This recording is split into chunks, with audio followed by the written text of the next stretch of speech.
நம்மளோட champions trophy பயங்கரமா ஆரம்பிக்க போகுது. ஸ்போர்ட்ஸ் எல்லாருமே சொல்றது என்னன்னு பாத்தீங்கன்னா, அவங்க நமக்கே தெரியும் 2017 நம்மளே பார்த்தோம் அவரோட ஃபார்ம் மட்டும் நம்ம இந்தியா டீம்ல எப்படி விராட் கோலியோட ஃபார்ம் இருக்கோ அதே மாதிரி ஓவரால் இவங்க பவுலிங் எதுவும் பிரச்சனை கிடையாது. அவரோட அந்த ஏர்லி ஸ்விங் அந்த நியூ பால்ல போடுறது வந்துட்டு என்னன்னா அவரை வந்து பதுக்கிட்டாங்கன்னு சொல்லலாம். ஆக்சுவலி பவுலிங் நம்ம வந்துட்டு இவங்க வந்து வீக்னு நம்ம சொல்ல முடியாது. ஏன்னா ஸோ அவர் ஃபர்ஸ்ட் ஆக்சுவலி ஸ்குவாட்லேயே கிடையாது.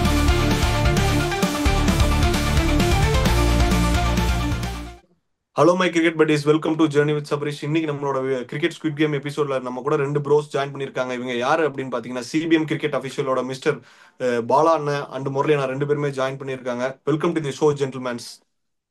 Hi bro. Hi hi hi hi hi. வந்து நீங்க ஜாயின் பண்ணது வந்து ரொம்ப ரொம்ப சந்தோஷம். நம்மளோட சாம்பியன்ஸ் டிராஃபி பயங்கரமா ஆரம்பிக்க போகுது. ஃபர்ஸ்ட் மேட்ச் பாகிஸ்தான், இந்த டிஃபெண்டிங் சாம்பியன்ஸ், அவங்கள பத்தி பார்ப்போம். அப்படியே நியூசிலாண்டை பத்தியும் பார்ப்போம். ஓவராலா பாகிஸ்தானோட பேட்டிங் ஃபர்ஸ்ட் நம்ம பார்த்துருவோம். பாகிஸ்தானோட பேட்டிங் அப்படின்னு பார்க்கும்போது அப்படின்னா, ஃபக்கர் ஜமான் ஒரு தனி ஆளா போராடிட்டு இருக்காரு. 2 கியர்ல ஆடுறாரு மனுஷன். மிச்சம் எல்லாருமே ஒரே கீரு, நாங்க வந்து பொறுமையா மட்டும்தான் ஆடுவோம் அப்படின்ற மாதிரி ஆடிட்டு இருக்காங்க. ஃபைனல் மேட்ச் கொஞ்சம் பெட்டரா ஆடின மாதிரி இருந்துச்சு. இருந்தாலும் அந்த கண்டிஷன்ஸ்ல பாத்தீங்கன்னா, இப்ப ட்ரை சீரீஸ்ல தோத்துருக்காங்க. அவங்களோட ஹோம் கண்டிஷன்ஸ்லேயே தோத்துருக்காங்க. இருந்தாலும் நம்மளோட எக்ஸ்பர்ட்ஸ் எல்லாருமே சொல்றது என்னன்னு பாத்தீங்கன்னா, அவங்க ஒரு அன்பிரிடிக்டபிள் டீம். நமக்கே தெரியும் 2017 நம்மளே பார்த்தோம். லீக்ல நம்ம செம அடி அடிச்சோம். ஃபைனல் வந்து நம்மள பொழந்து கட்டிட்டு போயிட்டாங்க. அதனால வந்துட்டு அவங்களோட பேட்டிங் வந்து இன்னும் கொஞ்சம், நான் எப்படி நினைக்கிறேன் அப்படின்னா, ஃபக்கர் ஜமான் கூட சேர்ந்து இன்னும் எல்லாரும் ஒரு 2வது கியர்ல ஆடினா கொஞ்சம் கேம் இன்னும் கொஞ்சம் ஃபாஸ்டா மூவ் ஆகும் அப்படின்னு நான் நினைக்கிறேன். அவங்க பவுலிங்ல எந்த விதமான பிரச்சனையும் இல்லை. பேட்டிங்ல லைட்டா ஒரு சின்ன ஒரு கன்சர்ன் இருக்க மாதிரி நினைக்கிறேன். பாபர் அசம், ரிஸ்வான் கொஞ்சம் ரன்னை ஸ்கோர் பண்ணா நல்லா இருக்கும்னு நினைக்கிறேன். உங்களோட தாட்ஸ் என்ன ப்ரோஸ்? ஆக்சுவலாக ஃபர்ஸ்ட் இப்போ பாகிஸ்தானோட பேட்டிங் எடுத்துட்டோம்னா ஃபக்கர் ஜமான் கூட பாபர் அசம் ஓப்பனிங் பண்றாரு. ஸோ யா பாபர் யா அசாம் வந்துட்டு முன்னாடி ஒரு 2-3 இயர்ஸ் பிஃபோர் ஆடின அந்த பாபர் அசாம் வந்துட்டு இப்போ இல்லை. அந்த ஒரு 2021 அந்த பாபர் அசாம் வந்துட்டு இப்போ இல்லை. அவரோட ஃபார்ம் வந்துட்டு நம்ம இந்தியா டீம்ல எப்படி விராட் கோலியோட ஃபார்ம் இருக்கோ அதே மாதிரி பாபர் அசாமோட ஃபார்ம் சொல்லலாம் கரண்டா. ஸோ யா யா பாபர் யா அசாம் பொறுத்த வரைக்கும் நம்ம எடுத்துட்டோம்னா அவருமே வந்துட்டு ரொம்ப நிறைய பால்ஸ் வந்துட்டு எடுக்கிறாங்க ஓடிஐ ஃபார்மேட்னாலுமே. ஆனால் அவங்க அந்த பால்க்கு ஏற்ற மாதிரியான ரன்ஸ் அடிச்சிருந்தாவது பரவாயில்ல. இப்போ நம்ம ஃபைனல்ஸ் மேட்சே பார்த்துருப்போம்.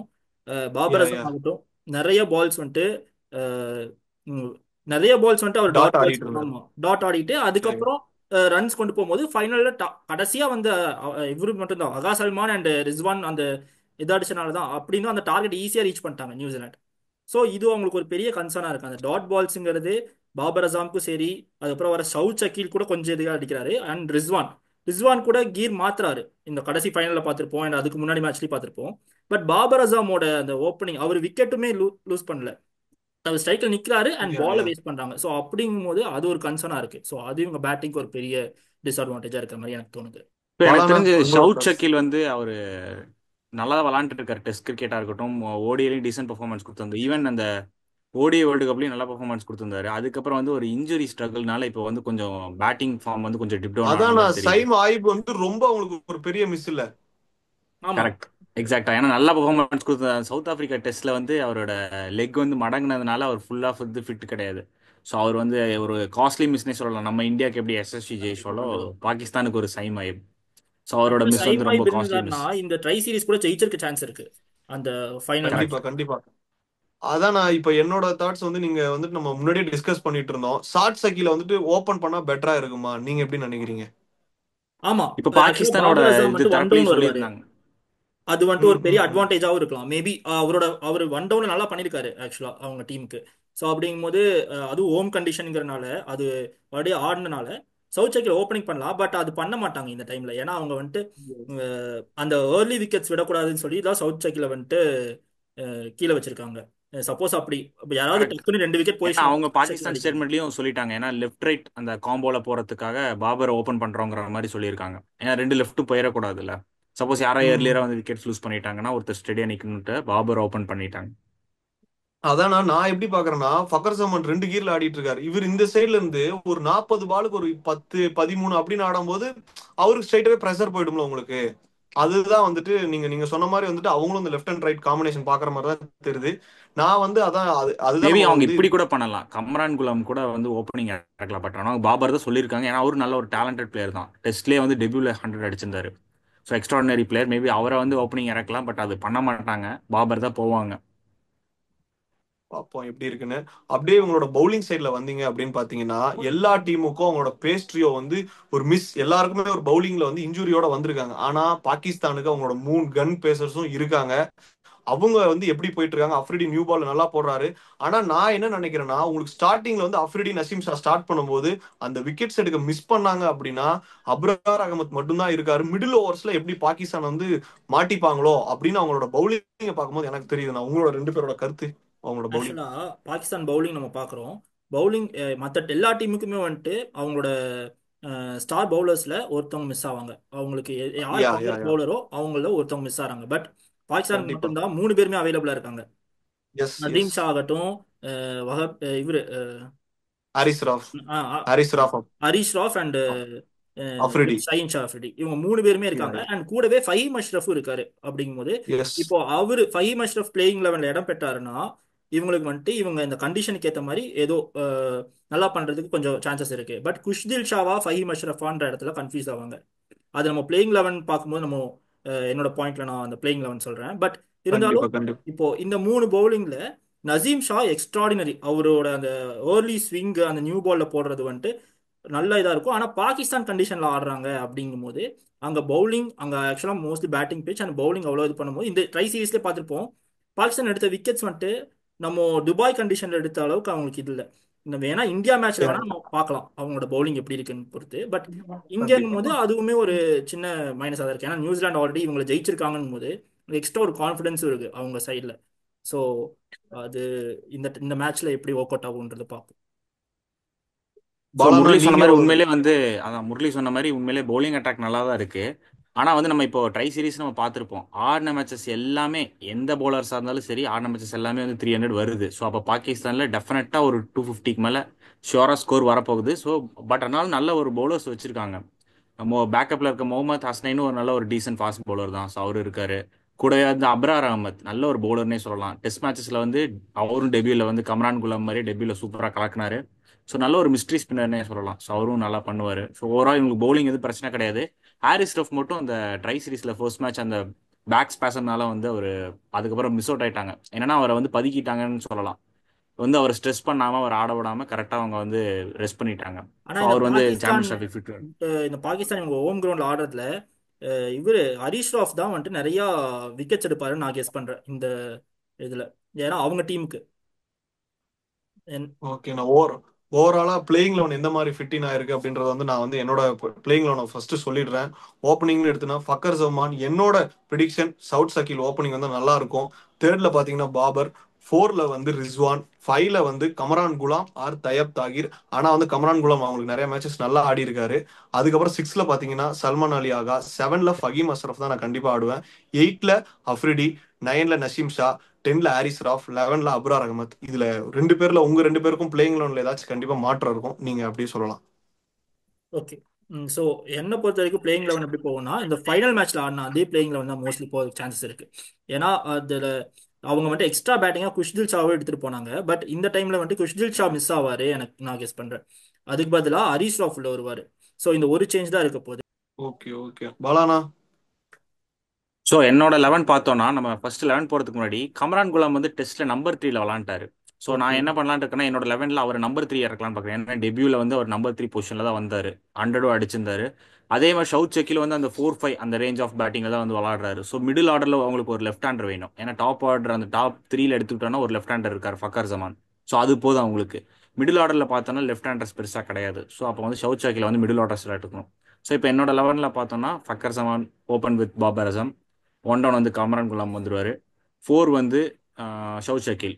5 வந்து முகமது ரிஸ்வான். 6 வந்து இவர் அகா சல்மான். 7ல வந்து ஃபஹீம் அஷ்ரஃப். 8 வந்து ஷஹீன் ஷா ஃப்ரெடி. 9 வந்து நஷீம் ஷா. 10 வந்து ஹாரிஸ் ரஃப். 11 வந்து அப்ரார் அஹமத். நான் வந்து அந்த டெஸ்ட்ல நம்பர் 3 பண்ணதுனால நான் கமரான் குலாம் 3ல வைக்கிறேன். சூப்பர்ண்ணா சூப்பர்ண்ணா. அப்படியே வந்துட்டு இவங்க டீம் வந்து கண்டிப்பா ஒரு அன்பிரடிக்டபிள் சைடு வந்து ட்ரை சீரிஸ் தோத்துட்டாங்க. கண்டிப்பா வந்து சீக்கிரமா வெளியே போயிருவாங்க. அந்த மாதிரிலாம் நம்ம வந்து இவங்களை வந்து கெஸ் பண்ண முடியாது. நீங்க 2 பேரும் வந்து சொல்ற மாதிரி கண்டிப்பா டீம்ஸ் வந்து நல்லா தான் இருக்கு. அது இல்லாம இவங்க பவுலிங் தான் நானும் ப்ளஸ் பாயிண்ட் அப்படின்னு நினைக்கிறேன்.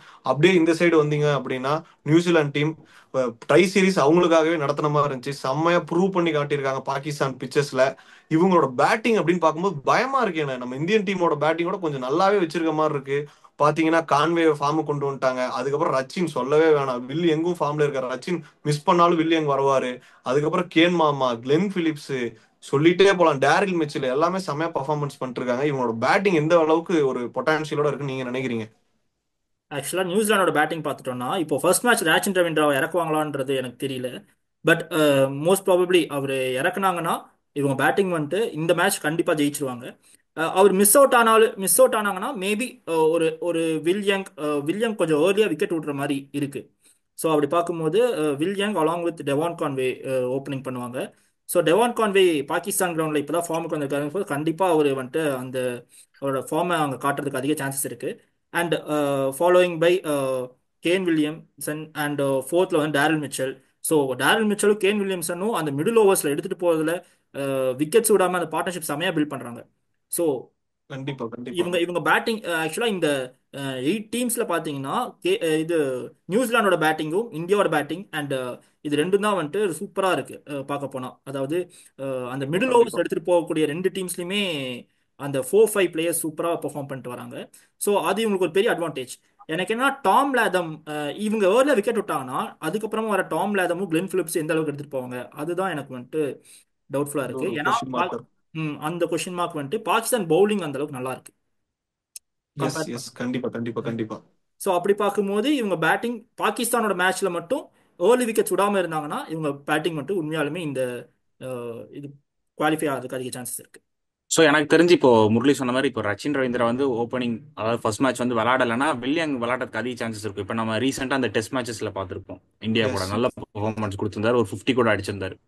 ஸோ அவர் வந்து அந்த வேர்ல்ட் கப்ல வந்து கான்வே இல்லைன்னு நினைக்கிறேன் ஃபர்ஸ்ட் மேட்ச்க்கு அப்புறம் ஐ திங்க். ஸோ அதுக்குள்ள வில்லியங் வந்திருந்தாரு, நெதர்லாந்து கூட ஒரு நாக் வந்து அடிச்சாருன்னு நினைக்கிறேன், நெதர்லாந்து கூட. ஸோ அது மாதிரி வில்லியங்கும் நல்ல ஓரளவுக்கு பெர்ஃபார்ம் பண்ணுறதுக்கு சான்சஸ் இருக்கலாம். ஸோ பேட்டிங்லேயும் இவங்களுக்கு உண்மையிலே வந்து ஸ்ட்ரென்தண்டாக இருக்காங்க. நம்ம இந்தியாவுக்கு அடுத்துன்னு பார்த்தோம்னா நல்ல ஒரு மிடில் ஆர்டர்ஸ், ஓப்பனர்ஸும் சூப்பராக வச்சிருக்காங்க. ஸோ அதில் வந்து ஒரு பிரச்சனையும் கிடையாது. ஸோ லேக் ஆஃப் பேட்டர்ஸும் உங்களுக்கு கிடையாது, ஃபினிஷர்ஸும் நல்லா வச்சிருக்காங்க. கிளென் பிலிப்ஸ் வந்து ட்ரை சீஸில் ஃபர்ஸ்ட் மேட்ச் வந்து அவரோட மெய்டன் செஞ்சுரி வேற அடிச்சிருந்தாரு. எஸ். ஸோ அதனால பிரச்சனை கிடையாது. டாம் லாத்தம் மட்டும்தான் கொஞ்சம் அந்த ஃபார்ம் வந்து கொஞ்சம் டிப் டவுன் ஆன மாதிரி இருந்தது. அவரும் ஃபைனலில் 50 அடிச்சிட்டாருங்கிறப்போ ஓவரால் ஒரு நல்ல ஒரு பாசிட்டிவ் சைன்ஸோட போகிறாங்க. ஸோ அது பிரச்சனை கிடையாது. இவங்களோட இவங்களோட பேட்டிங் வந்து பயங்கரமா இருந்தாலும் இவங்களோட பவுலிங்ல ஒரு சின்ன ஒரு கன்சர்ன் இருக்க மாதிரி இருக்கு. ஏன் நான் கன்சர்ன் சொல்றேன் அப்படின்னு பாத்தீங்கன்னா, இவங்களுக்கு ரொம்ப வருஷமா இவங்களுக்கு மேட்சை சீல் பண்ணி கொடுத்த டூ பில்லர்ஸ் பவுலிங்ல Tim Southee and Trent Boult, இவங்க ரெண்டு பேருமே இல்லாம இவங்க பவுலிங் யூனிட் வராங்க. அது இல்லாம லாக்கி வந்து இப்போ ஒரு சின்ன ஒரு இன்ஜுரியில இருந்து வந்திருக்கிறாரு. அவர் ஃபர்ஸ்ட் மேட்ச் அவைலபிளா அந்த அளவுக்கு நமக்கு வந்து தெரியல. இவங்களோட என்னதான் பேட்டிங் ஸ்ட்ரென்த்தனா இருந்தாலும் பவுலிங்ல கொஞ்சம் வீக்கா இருக்க மாதிரி இருக்காங்க. நீங்க எப்படி நினைக்கிறீங்க? கண்டிப்பா பவுலிங் வீக் தானா? ஆக்சுவலி பவுலிங் நம்ம வந்துட்டு இவங்களோடது வீக்னு நம்ம சொல்ல முடியாது. ஏன்னா பாகிஸ்தானில் ஆடுறதுனால அந்த இடத்துல யார் பவுலிங்காக இருந்தாலும் 300 அழகா டார்கெட் வந்துடும். ஸோ அப்படிங்கும் போது இங்கே இங்கே வந்துட்டு விக்கெட் டேக்கிங் பவுலர்ஸ் இருக்காங்க.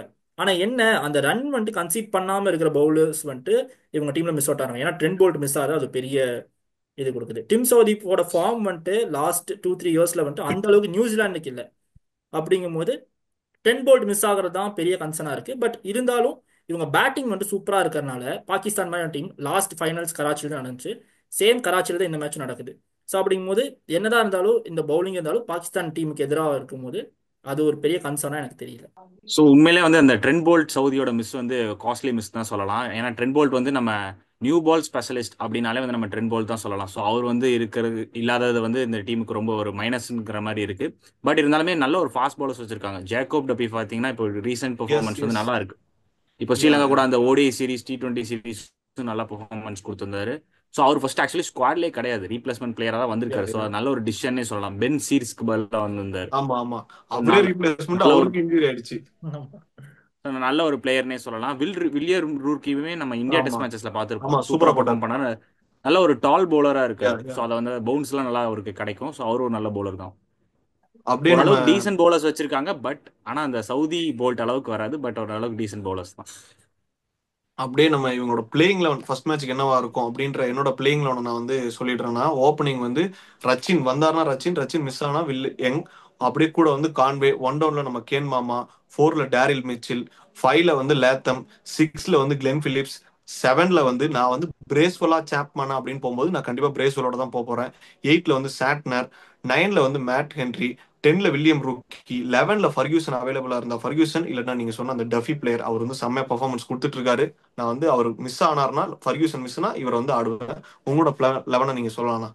ஸோ உங்களுக்கு வந்து 5 பவுலிங்கோட போறீங்களா? 5 பவுலிங் ஆப்ஷனோட 11ல. யா, பாத்தீங்கன்னா நான் பிரேஸ்வெல்லும் நமக்கு ஸ்பின் போடுவார்ல, பிரேஸ்வெல் இருக்காரு, சாண்டர் இருக்காரு, பிலிப்ஸ் ஆலையும் நம்ம போட முடியும். ம். அந்த மாதிரி போயிட்டு டேரல் நமக்கு மிச்சலும் போடுவார்ல உங்களுக்கு. டேரல் யா மிச்சல் ஒரு யா 2 யா 3 யா 4 யா. ஓவர்ஸ். என்னை பொறுத்த வரைக்கும் ஃபர்ஸ்ட் மேட்ச் வந்துட்டு இந்த பிளேயிங்ல தான் போவாங்க நானும் கெஸ் பண்றேன். ஏன்னா சேம் அதே 7ல வந்து பிரேஸ்வெல் அண்ட் 8ல வந்து சாண்டர். ஸோ இந்த பிளேயிங்ல வந்து எனக்கு போவாங்க சொல்றேன். எனக்கு பெரிய சேஞ்சஸ் இல்லை. பாலானா நீங்க எப்படி சாப்மேன் ஆடுவீங்களா இல்ல பிரேஸ்வெல் தான் ஆடுவீங்களா? ஏன்னா இல்ல நம்ம நிறைய பிரேஸ்வெல் தான். ஏன்னா எக்ஸ்பர்ட். இப்போ ரீசெண்டா அந்த ட்ரை சீரிஸ்லயும் நல்ல பெர்ஃபார்மன்ஸ் கொடுத்திருந்தாரு. அவரோட பவுலிங்ல பாத்தீங்கன்னா ஒரு 10 ஓவர்ஸ்க்கு ஒரு 30 to 40 ரன்ஸ் தான். ஸோ அவரு சாண்ட்னர் பாத்தீங்கன்னா நல்ல ஒரு கன் ஸ்பின்னர்ஸா போட்டுட்டு இருக்காங்க, பிரச்சனை கிடையாது.